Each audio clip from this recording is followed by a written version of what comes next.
السلام علیکم students, Urdu point کے ساتھ حاضر ہیں۔ امید ہے آپ سب خیریت سے ہوں گے۔ تو ویور، آج ہم مضمون لکھیں گے قائد اعظم۔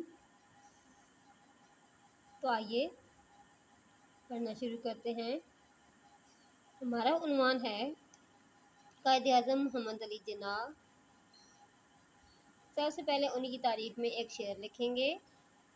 ہزاروں سال نرگس اپنی بے نوری پہ روتی ہے، بڑی مشکل سے ہوتا ہے چمن میں دیدور پیدا۔ تو جی اسٹوڈینٹس، اب ہم قائد اعظم کا تعارف بیان کریں گے۔ سب سے پہلے بانی پاکستان قائد اعظم کا اصل نام محمد علی جناح تھا۔ آپ کے آباء و اجداد راجکوٹ کاٹھیاواڑ کے رہنے والے تھے۔ آپ کے والد کا نام جناح پونجا تھا، جن کا شمار کراچی کے بڑے تاجروں میں ہوتا تھا۔ وہ کراچی میں چمڑے کا کاروبار کرتے تھے۔ قائد اعظم نے پاکستان بنانے کے لیے بڑی جدوجہد کی اور کامیاب ہو گئے۔ تو اسٹوڈینٹس، اب ہم ان کی ولادت کے بارے میں لکھیں گے۔ قائد اعظم محمد علی جناح 25 دسمبر 1876 کو کراچی میں پیدا ہوئے۔ آپ کی پرورش بڑے احسن طریقے سے کی گئی۔ نیکسٹ ہم ان کے بارے میں لکھیں گے ابتدائی تعلیم۔ آپ نے ابتدائی تعلیم کراچی میں حاصل کی۔ جب آپ ذرا بڑے ہوئے تو آپ کو سندھ مدرسۃ الاسلام میں داخل کروایا گیا۔ 1891 میں آپ مشن ہائی اسکول کراچی میں داخل ہوئے اور یہاں سے 16 سال کی عمر میں میٹرک کا امتحان پاس کیا۔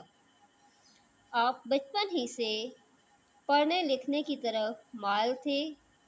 آپ ایک ذہین طالب علم تھے۔ تو نیکسٹ پوائنٹ ہمارے پاس ہے وکالت۔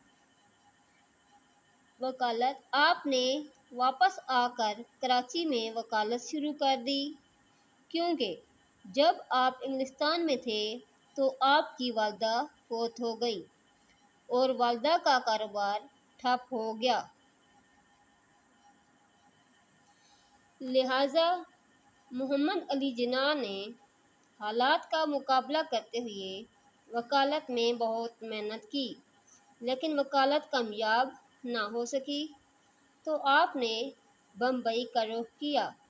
ایک دفعہ ایک مجسٹریٹ نے آپ سے کہا کہ وہ کسی تھرڈ کلاس مجسٹریٹ سے مخاطب نہیں، تو آپ نے ترکی بترکی جواب دیا کہ مائی لارڈ، آپ بھی کسی تھرڈ کلاس وکیل سے مخاطب نہیں۔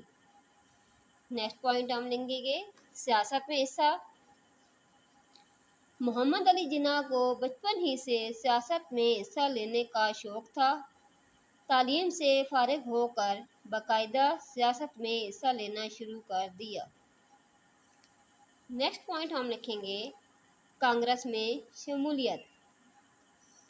جب آپ بمبئی میں وکالت کر رہے تھے تو آپ کی سیاست کا رخ کانگریس کی طرف ہوا۔ آپ باقاعدہ کانگریس میں شامل ہو کر سیاست میں حصہ لینے لگے۔ بمبئی کے مسلم حلقہ سے مرکزی کونسل کے ممبر منتخب ہوئے۔ نیکسٹ پوائنٹ ہم لکھیں گے مسلم لیگ میں شمولیت۔ آپ کانگریس سے بہت جلد بیزار ہو گئے۔ کانگریس چھوڑ کر آپ 1913 میں مسلم لیگ میں شامل ہو گئے اور مسلم لیگ کے صدر بھی بن گئے۔ آپ کی قیادت میں مسلم لیگ کو طاقت ملی اور مسلم لیگ ایک فعال جماعت بن گئی۔ اب ہم قائد اعظم اور علامہ اقبال کا پوائنٹ لکھیں گے۔ قائد اعظم اور علامہ اقبال۔ علامہ اقبال نے مسلم لیگ کی بنیاد رکھی۔ انہیں ایک ایسے شخص کی ضرورت تھی